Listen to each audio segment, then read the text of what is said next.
The forbidden discovery, the ancient. Warning: the Calthurian Empire had existed for 15,000 years. There. Crystalline ships crossed the galaxy like silent ghosts, and their knowledge spanned countless civilizations. They had cataloged 7,000 intelligent species, conquered 300 worlds, and brought peace to 1,000,000 star systems. Their empire was built on order, logic, and absolute certainty, but buried deep in their oldest archives, protected by encryption that predated their modern civilization, was a single file marked with the highest warning level. The file had remained sealed for 12 millennia. Only 3 words appeared on its surface: never approach Sector 7. Scout Captain Zara Kelman had served the Empire for 2 centuries. Her silver exoskeleton gleamed under the lights of her vessel. The eternal observer, she was methodical, careful, and had never broken a regulation in her entire career. That was about to change. Her ship drifted at the edge of the galaxy's outer rim, far from the busy trade routes and colonized systems. This region was empty, forgotten, and, according to the old maps, forbidden. Zara studied the navigation display with her 4 optical sensors, each one processing different wavelengths of light, strange signals from the void. Her communications officer, a young Calthuran named Tiv, suddenly stiffened. At his station: Captain, I am detecting electromagnetic signals from the forbidden zone. They are crude but deliberate. Someone is broadcasting into space. Zara turned her attention to the data streaming across the screens. What kind of broadcast? Radio waves, Captain. Very primitive technology. Also detecting chemical combustion signatures. Someone is launching objects into orbit using controlled explosions. A chill ran through Zara's crystalline body. Chemical rockets were ancient technology. Her people had abandoned such crude methods 8,000 years ago. Any species still using explosive propulsion should be barely capable of building tools, let alone broadcasting organized signals across space. Show me the source, she commanded. The main view screen shifted to display a small yellow star. It looked ordinary in every way, one of billions scattered across the galaxy. 9 planets orbited the star, along with countless asteroids and debris. The signals originated from the 3rd planet, a blue and green sphere wrapped in swirling white clouds. There is a complication, Captain Tiff said. His voice carried unusual stress. This sector is marked as forbidden in the Central Archives. Access is restricted by order of the First Calthurian Council. Zar knew about the First Council. They were the founders of the Empire, the original explorers who had united her species 15,000 years ago. They had been dead for millennia, but their laws still governed every aspect of Calthurian society, breaking ancient laws. Do the archives explain why the sector is forbidden? Zar asked. No, Captain, the file is encrypted with technology we no longer understand. Multiple attempts to access it have failed over the centuries. All we know is the warning: never approach Sector 7. Zara studied the blue planet on her screen. Logic dictated that she should obey the ancient restriction. The First Council had been wise, and their warnings had always proven correct, but logic also demanded answers. A primitive species broadcasting into space from a forbidden zone was an anomaly that required investigation. How dangerous could a civilization using chemical rockets possibly be? She made her Decision, we will investigate from a safe distance, maintain stealth. Protocols, I want passive scans only. We observe, we record, and we report. But, Captain, the protocols clearly state that TIV began. The protocols are 15,000 years old. Tsar interrupted. They were written when our ancestors believed comets were evil spirits.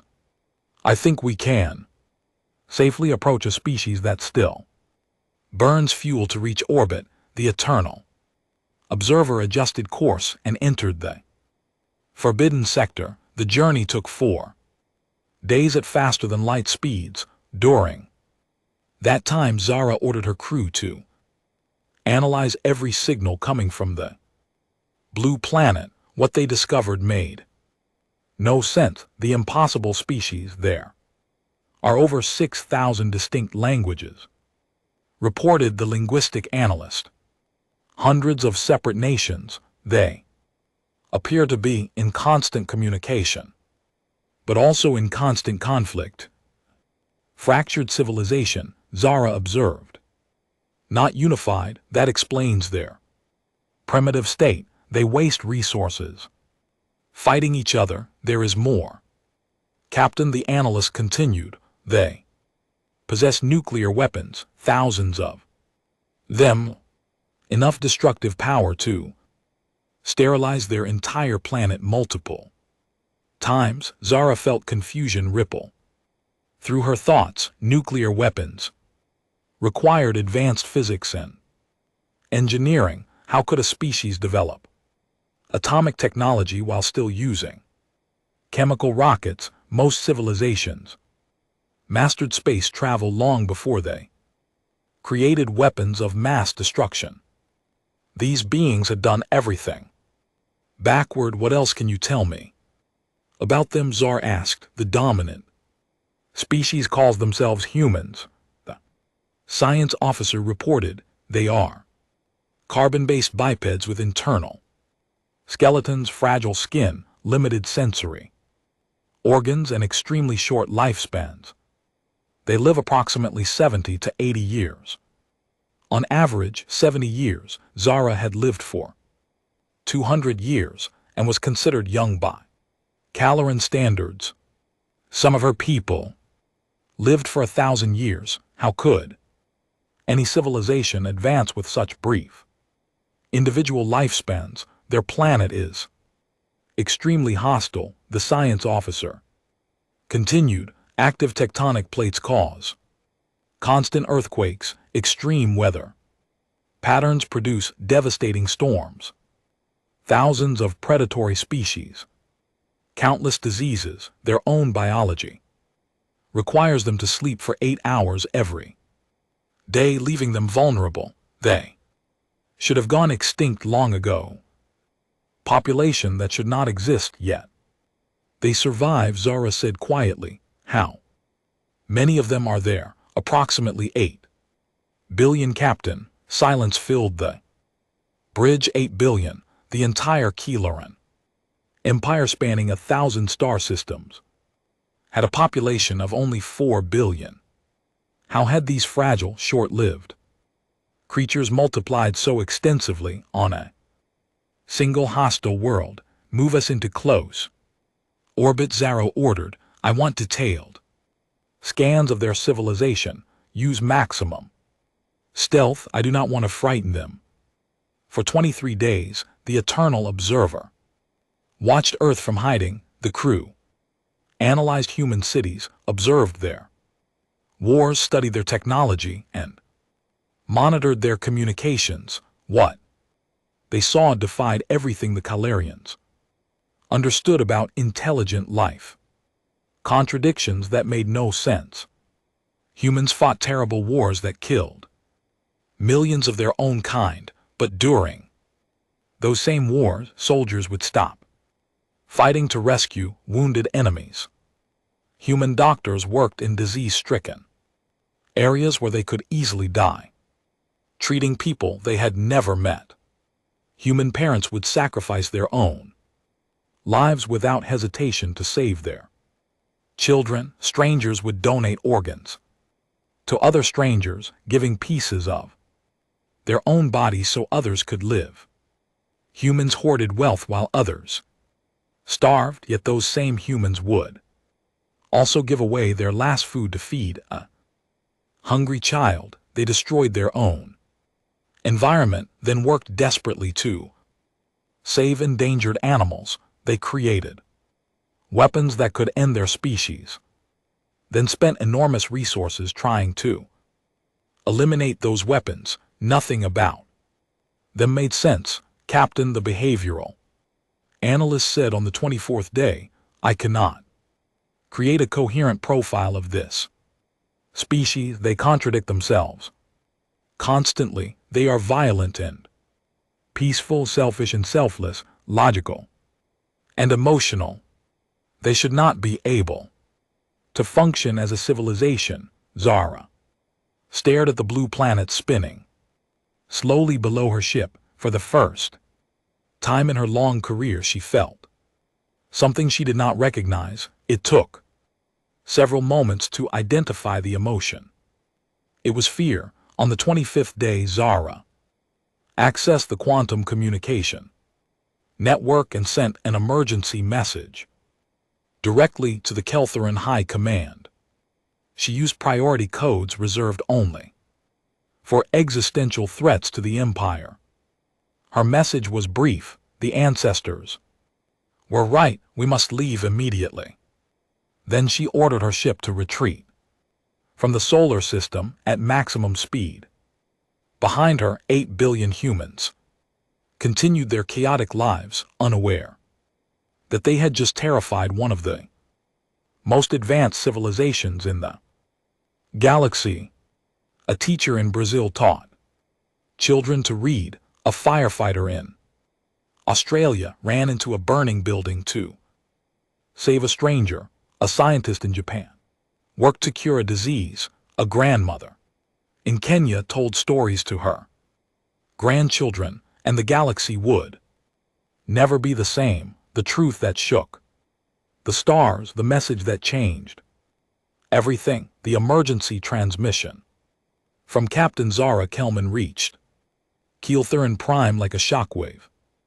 Within hours, the entire government was in emergency session. High Chancellor Voron Thask had ruled the Empire for 3 centuries. He was calm, logical, and never made decisions based on emotion. But as he read Zara's brief message, he felt his crystalline hands tremble. The ancestors were right. Those 4 words carried implications that terrified him.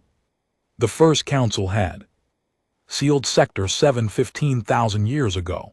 They had left only a warning, no explanation.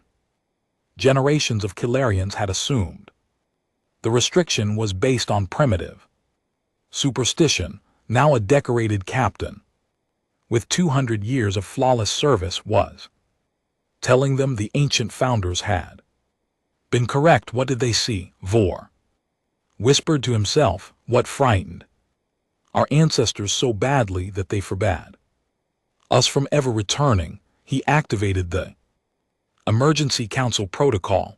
Within the hour, every major leader in the Empire gathered in the Grand Chamber. Military commanders, chief scientists, senior diplomats, and historical scholars all assembled. The room hummed with confused conversation. No one understood why they had been summoned. Voron stood at the center podium and transmitted Zara's full report to everyone present. Silence fell as they absorbed the information. Then chaos erupted. The archives reveal ancient terror. This is impossible, declared General Croth, the supreme military commander. A primitive species cannot pose a threat to our empire. We have weapons that can destroy stars. They still use chemical explosives. We need to understand what the First Council discovered, Voron said firmly. I want the ancient archives opened Every record from that era must be examined. The first council archives were buried 3 km beneath the planet surface. They had been sealed for so long that most Calarians had forgotten they existed. The data crystals were protected by encryption technology that modern Calarians could barely understand. It took 6 days to break through the ancient security systems. Senior scholar Mirth Van was 800 years old, the oldest living Calarian historian. She had studied fallen empires and extinct species. She had examined records of galactic wars and planetary catastrophes. Nothing had ever frightened her. The files from the first council made her want to flee into deep space and never return. She presented her findings to the emergency council 2 days later. Her voice was steady, but her optical sensors flickered with barely controlled fear. 15,000 years ago, our ancestors were explorers, not conquerors. She began. They traveled the galaxy seeking knowledge and new civilizations. They discovered Sector 7. During this expansion period, what the ancestors discovered, the holographic display activated, showing ancient star maps. The third planet, which the natives call Earth, was inhabited by a primitive species. Mirth continued. Our ancestors observed them for several years. At first they dismissed humans as simple animals, no different from thousands of other species we had cataloged. Then they looked closer. She activated a recording, an actual video captured by the first council's exploration team 15,000 years ago. The image showed early humans still living in primitive shelters, hunting with simple stone tools. They appear harmless, a council member observed. That is what our ancestors thought, Mirth said quietly.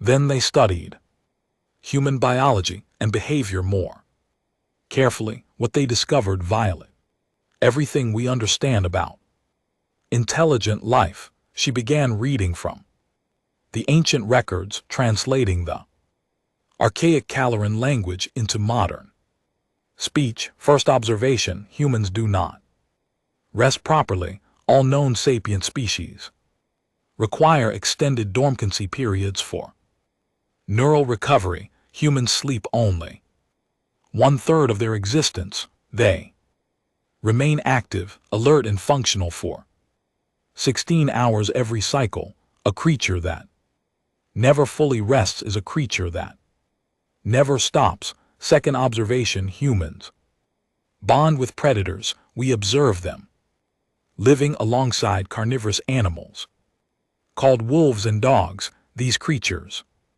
have the capability to kill humans easily, yet humans treat them as family members.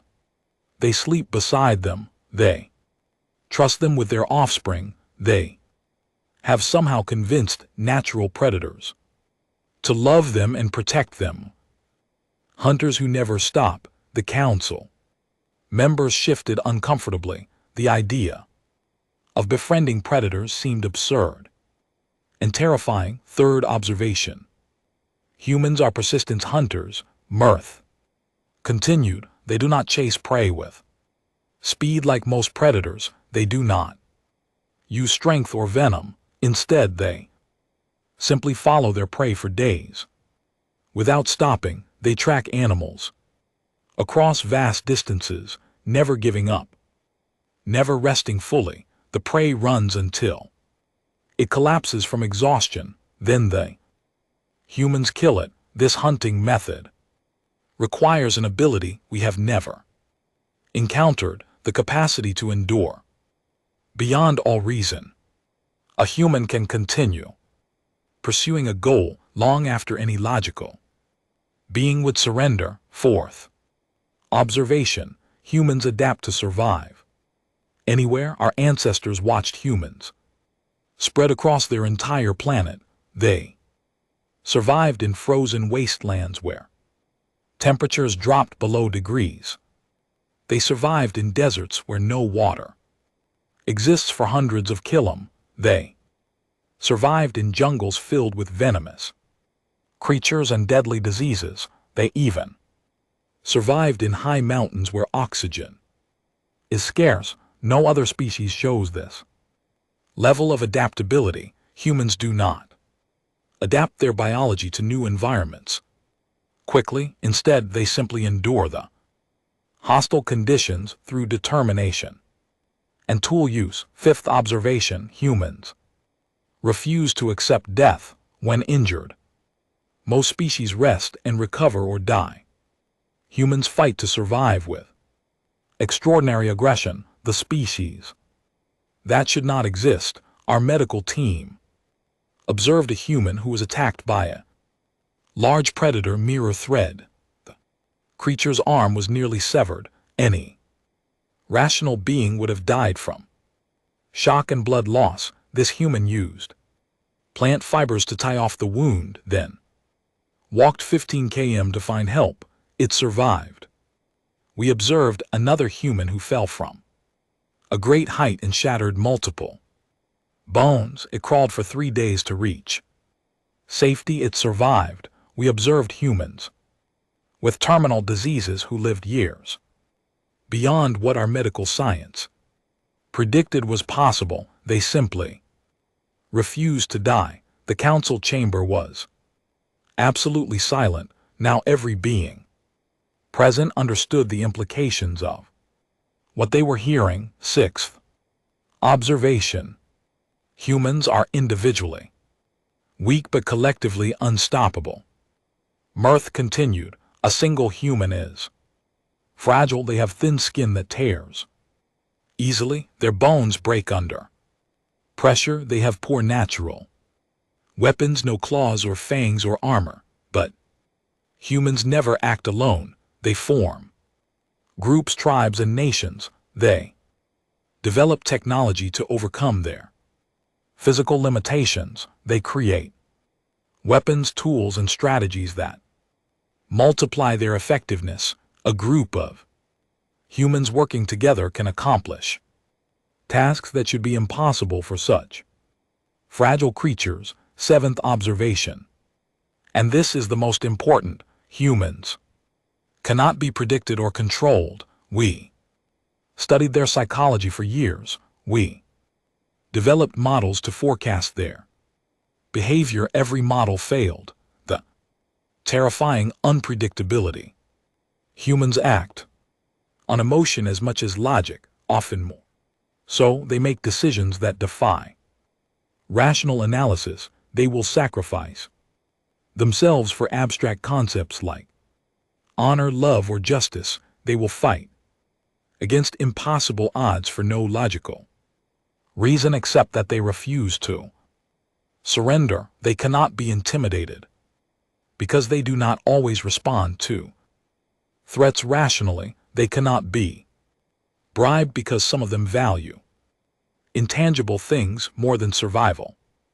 They cannot be defeated permanently because they never forget and never forgive. Even when crushed, they will rebuild and return stronger. Mirth paused, letting the words sink in. Then she read the final entry from the first council's report. After 5 years of observation, we have reached a conclusion. Humans are the most dangerous species we have ever encountered, not because they are strong, but because they are relentless. Not because they are advanced, but because they adapt and endure. Not because they are unified, but because, even divided, they accomplish the impossible. We recommend complete avoidance of Sector 7 if humans ever develop faster than light travel, if they ever leave their planet and spread across the stars. The galaxy will chain forever. They will not conquer through superior technology or military might.